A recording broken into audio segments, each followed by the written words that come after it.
I would say probably the most interesting finding was that something called self-regulation metacognition bubbled to the top, right? Which is a huge mouthful, and probably the best way to describe it, with one variable that really drives home, is something called task-specific self-efficacy. So this is your ability or your belief and your confidence that you can do the particular task you set out to do.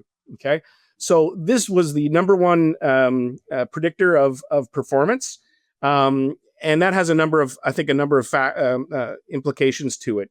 One, I would say this is bubbling to the top now, because I think this is very much tied to motivation. This particular factor, it really drives your internal motor in terms of what motivates you and where you're going to expel your effort on. And I think it's very much linked to things like drive and grit that we hear a lot about now, that people have to have, just because it's tougher out there. There's more competition. It's not as easy to get a call. People have much less time on their hands.